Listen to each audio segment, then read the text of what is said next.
it's not a secret. Accounting firms have been merging into other entities outside of the accounting profession for a long time now, and acquiring firms themselves. So it's not uncommon for us to see an accounting firm who wants to acquire, let's say, some type of VAR or an HR consulting company or a managed IT provider, somebody outside of their normal space, merge it into the accounting firm.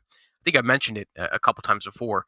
One of a very, very large client of ours that owns and operates two independent hospitals under their accounting firm umbrella. So the lines of kind of who's acquiring who out there are starting to get even more blurred than they have been.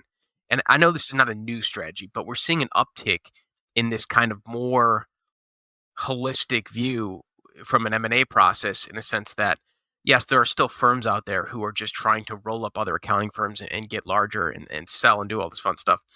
Let's But let's talk about that from strategy. I have a question. eh, When has become your 2 mile wide and inch deep versus being inch deep and I mean versus being a mile deep and an inch wide in what you're doing? I mean, this is the one thing that concerns me with some of this acquisitions and roll ups and the private equity. It's like, let's be an IT firm, let's be an audit firm, let's be a tax firm, let's be an outsourcing firm, let's be a technology firm.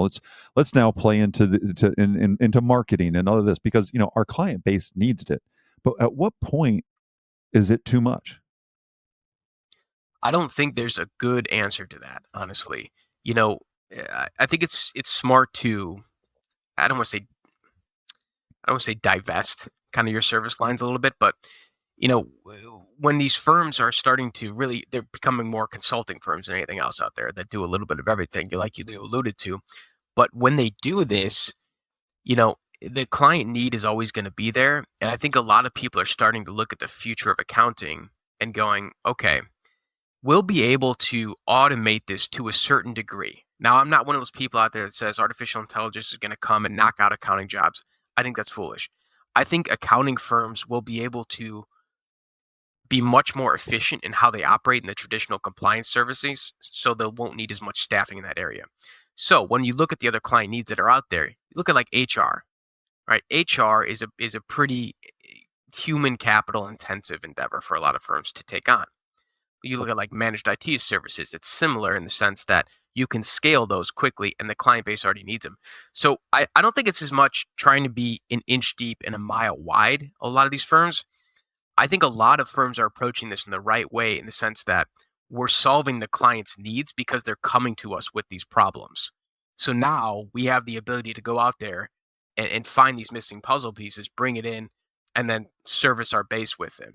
Yeah, it'll generate more revenue if they do it right and all this fun stuff. There's always going to be that selfish component as to why firms are really consolidating and rolling up and trying to get, creative with their M&A strategies. But a lot of it, from my experience, really comes down to that client service in the sense that they want to do right. These are deep relationships with these clients, and it's just something that's going to help them even more in their professional journeys.